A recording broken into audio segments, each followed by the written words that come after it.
Martes en Espíritu Canal. En el nombre del Padre, del Hijo y del Espíritu Santo. Amén. Pidamos por el campo y los campesinos. Señor, cuando se trabaja la tierra con sus manos y con ayuda de la técnica para que se den los frutos, cuando se participa responsablemente en la construcción de la sociedad, haznos comprender, Dios mío, que se cumple tu voluntad de dominar la tierra, de perfeccionarla, de administrar la creación, de progresar en la vida. Ayúdanos a entender que al mismo tiempo se pone en práctica el gran mandamiento de Cristo de servir a los hermanos en la realización de un mundo más humano, de un mundo mejor. Pedimos por las manos que realizan su trabajo diariamente en el campo, que debe ser mejor pagado, que debe ser siempre más justo, y nosotros valorar todas esas verduras, todos esos alimentos que se dan a través de la tierra y que nosotros podemos consumir sanamente gracias a este trabajo. Te pedimos que haya lluvia, Señor, te pedimos que haya pago justo, te pedimos vida y salud para nuestros hermanos campesinos. En el nombre del Padre, del Hijo y del Espíritu Santo. Amén. Vamos a la palabra de Dios. Lectura del Santo Evangelio según San Mateo capítulo 12 versículos 46 al 50. En aquel tiempo Jesús estaba hablando a la muchedumbre cuando su madre y sus parientes se acercaron y trataban de hablar con él. Alguien le dijo entonces a Jesús: Oye, ahí fuera está tu madre y tus hermanos, y quieren hablar contigo. Pero él respondió al que se lo decía: ¿Quién es mi madre y quiénes son mis hermanos? Y señalando con la mano a sus discípulos dijo: Estos son mi madre y mis hermanos, pues todo el que cumple la voluntad de mi Padre, que está en los cielos, ese es mi hermano, mi hermana y mi madre. Palabra del Señor.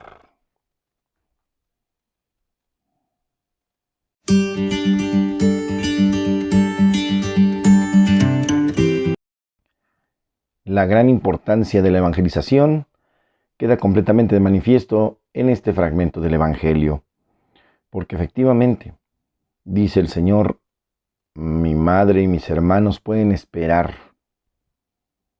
Mi madre y mis hermanos que se queden afuerita. Ahorita mi madre y mis hermanos son todos los que me escuchan, todos los que están recibiendo esta predicación. Ya llegará el momento de atender a mamá, de atender a mis apóstoles. Aquí es aquellos discípulos. Y es una gran diferencia entre discípulo y apóstol. Los discípulos se están preparando. Aquí los apóstoles ya están listos para ser enviados. No son hermanos de sangre, sabemos, no son más hijos de María, lo hemos comprobado también con la palabra. Habla de cada uno de nosotros. Y es que es cierto. En el camino, pues de todos los días encontramos gente maleducada. Estás platicando con alguien y llegan y se atraviesan y dicen: hey, atiéndame a mí primero. Espérate, estoy hablando con esta persona.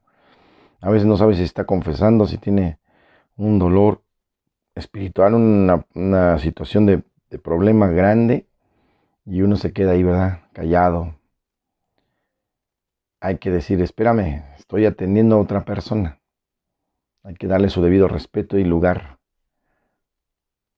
Llegaron María y los discípulos, los apóstoles, y estaba Jesús predicando, y alguien: ahí está tu mamá, ahí están tus apóstoles. Mi mamá y los apóstoles son, mi mamá y mis hermanos son todos estos que están escuchando ahora y predican y comparten y aceptan y obedecen la palabra de Dios. Esos son mi mamá y mis hermanos. Lo más importante en este momento, la urgencia de la evangelización. No podía parar su discurso, no podía parar la evangelización por recibir a su mamá o a sus hermanos. Tenía que continuar hasta el final y ya después ir a recibirlos. Esto nos deja también claro que es importante la evangelización y que urge, que es una realidad que quiere ser eficaz y que es necesaria para nuestro tiempo. No se puede detener y tenemos que buscar nuevas formas de hacer llegar ese evangelio, importante para nuestra vida, para toda la vida de la iglesia. Hermanos, la palabra nos alimenta, llevemos también ese fruto a otros hermanos que tienen hambre y sed de la presencia de Dios en sus vidas. Nos toca, somos bautizados.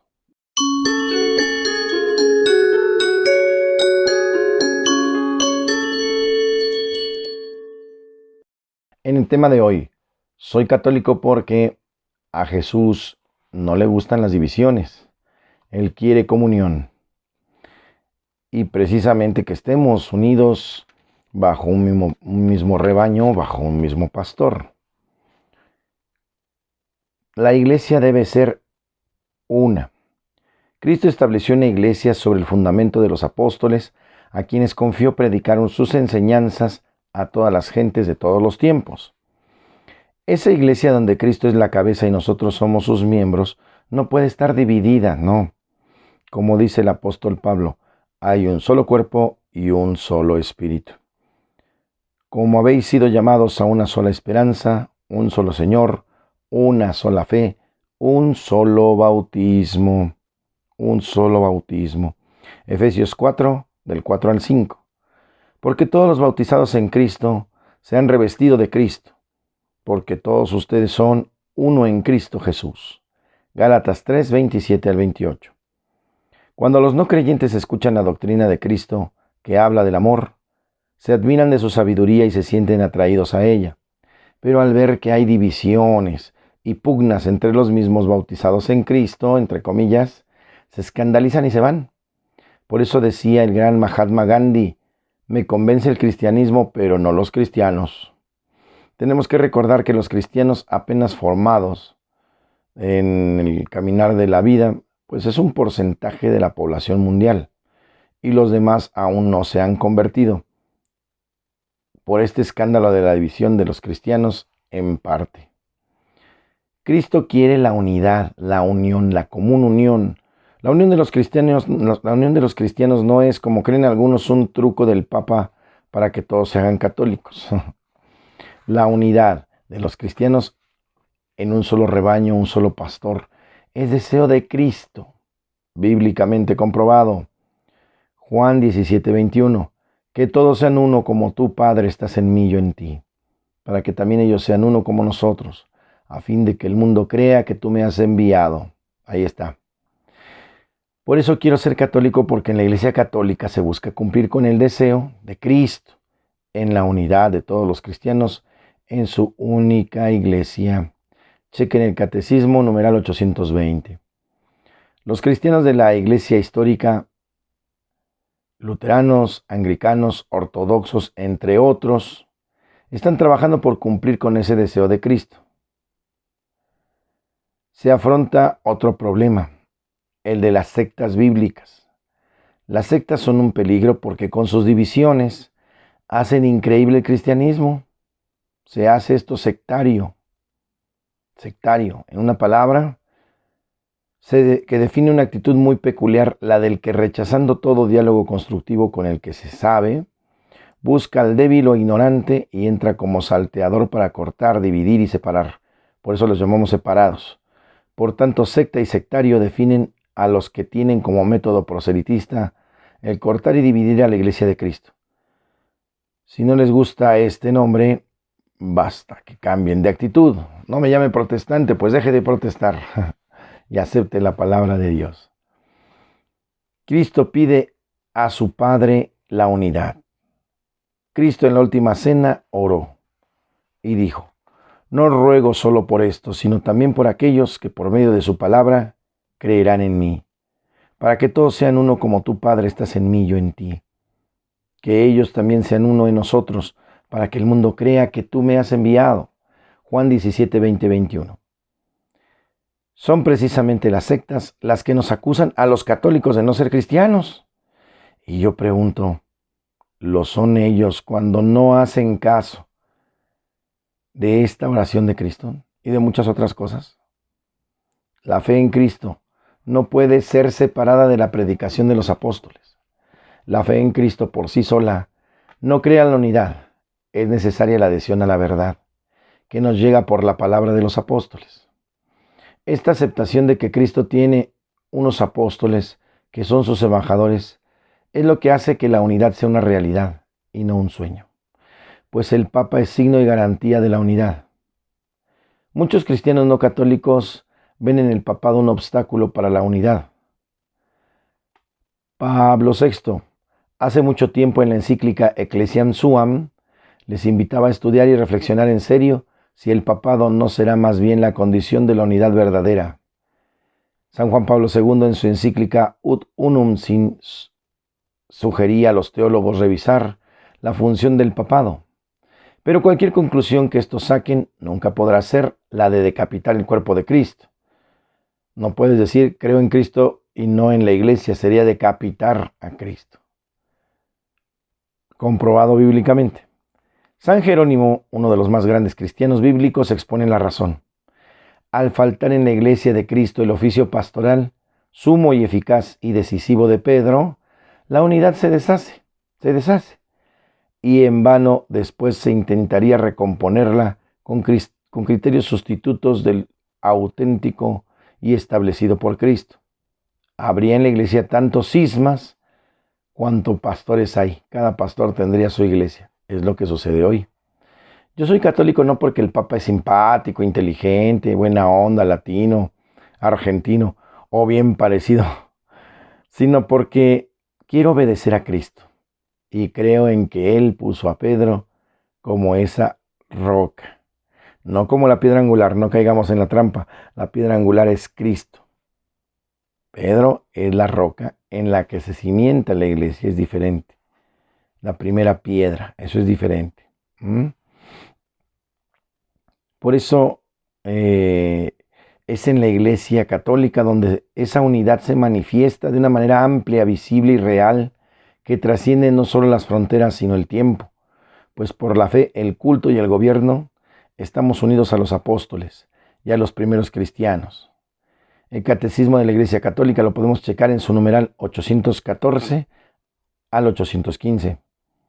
Pero además soy católico porque creo en el poder de la oración de Jesucristo. La oración de Cristo es eficaz, obviamente. Su Padre, en verdad, le ha escuchado y ha mantenido a su iglesia en la unidad de doctrina, culto y gobierno, a pesar de los teólogos disidentes, las monjas rebeldes, los padres que han faltado y los católicos coquetos con otros rebaños. Entonces, la iglesia primitiva. Los primeros cristianos cumplieron este anhelo de Cristo. Acudían asiduamente a la enseñanza de los apóstoles, a la comunión, a la fracción del pan y a las oraciones. Hechos 2:42. Este versículo describe los caracteres distintivos de la Iglesia Católica y los elementos que constituyen a la unidad.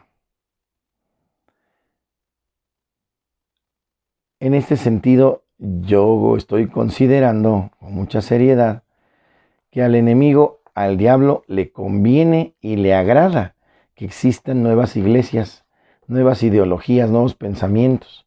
Porque si esto sucede, hay división. Hay división. Y en lugar de ser hermanos, nos hacemos enemigos por doctrina, por culto, por religión, por ideologías. Y eso no quiere el Señor.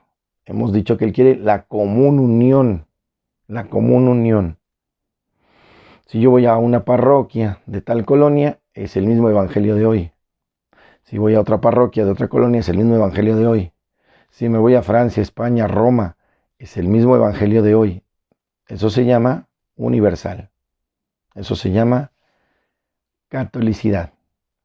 Pero me voy a un templo, me van a decir una cosa. Me voy a otro templo de allá, otra cosa.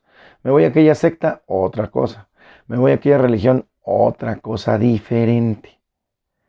¿A quién le hacemos caso? La pobre persona que anda buscando la verdad, que anda buscando a Cristo, es desorientada. Y termina diciendo, bueno, pues sin Cristo se puede vivir. O aquellos simpáticos que dicen, no importa la religión, ponte la religión que quieras. Con que creas a Cristo te salvas, con que creas en Cristo. Esa es la mentira más grande. Esa es la mentira más grande. Dice Santiago en su capítulo 2. A ver, hermanos, muéstrame tu fe sin obras, que yo por mis obras te muestro mi fe. Si me salva creer en Cristo, ¿cuántos criminales no creen en Cristo? Y eso no los salva. Vaya, dice Santiago, hasta los demonios creen en Cristo y no por eso se salvan o se convierten. No, no. Yo creo en Cristo y mi vida no tiene nada que ver con Cristo. Una palabrita. Religión. Que viene del latín religare, religarse. O sea, lo que yo creo repercute en mi vida. Tiene que ver en mis decisiones y en mi manera de actuar. Reflexionemos en el tema de hoy.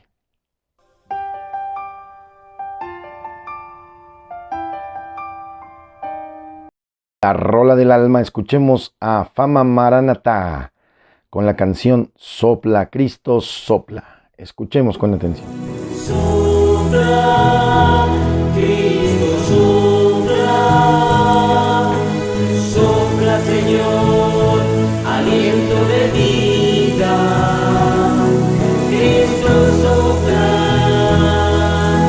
viento de Dios, sopla sobre tu vida.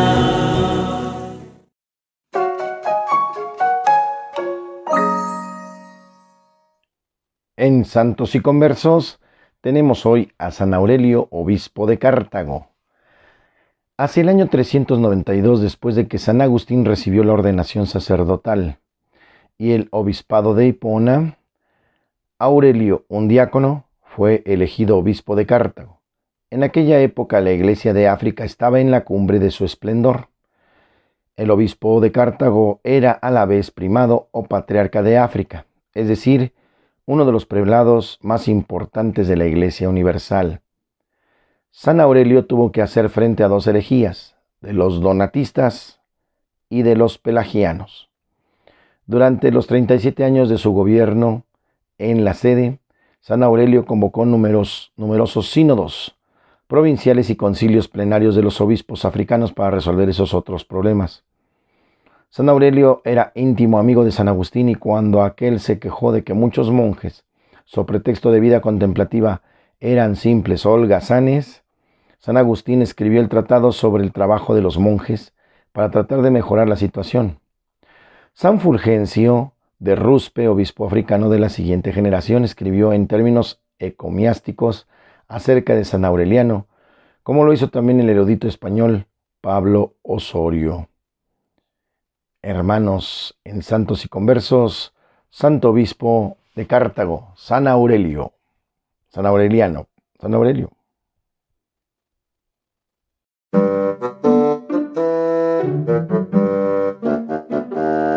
Y es la hora del chiste, chiste, chiste, chiste. Mamá regañando a su bodoque que reprobó 6 materias en la escuela. ¿Cómo es posible que reprobaste 6 materias en la escuela si lo único que haces es estudiar y lo haces mal? ¿Qué te pasa, No aprovechas. Mamá, perdóname, pero ya sabes que soy intolerante a la lactosa. Ya sé que eres intolerante a la lactosa, ¿y eso qué tiene que ver? Es que no le eché ganas.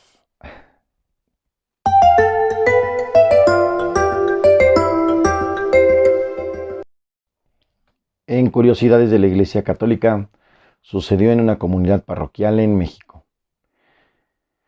En algún momento se platicó con la familia acerca de la situación por la que se estaba pasando en la comunidad parroquial de la que formamos parte. Ha sido siempre un apoyo muy grande en el caminar como laica comprometida y asociada. Está pendiente junto con la comunidad de cómo vamos a trabajar. Y es cierto que se tienen presente al párroco y a todos los grupos en sus oraciones.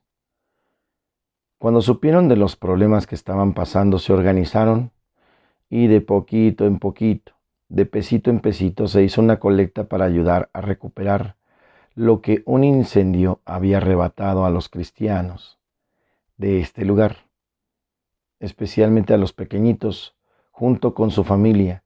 Generosamente hicieron llegar su ayuda a través de las oficinas. Vendían gelatinas, o algún alimento para recolectar esos bienes. Qué hermoso es recibir apoyo de parte de las familias para la parroquia.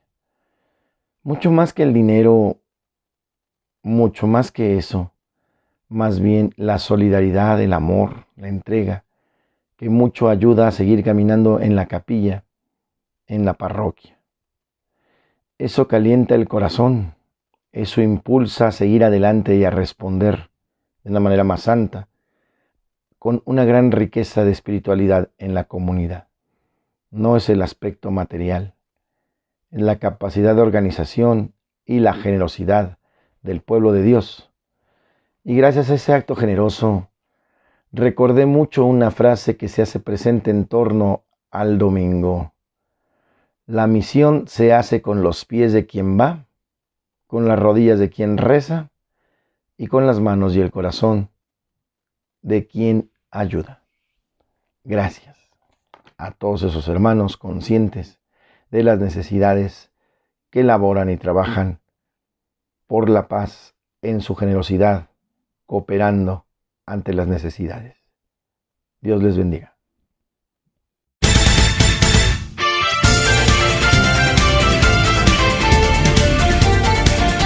En la buena onda de hoy, ¿te gustaría ser un formador del seminario? ¿Te gustaría ayudar a que existan nuevos sacerdotes? Tú lo puedes hacer con tu oración comprometida y también con tu donativo económico que mes con mes va ayudando en su beca, manutención y estudio a un futuro sacerdote, a un seminarista.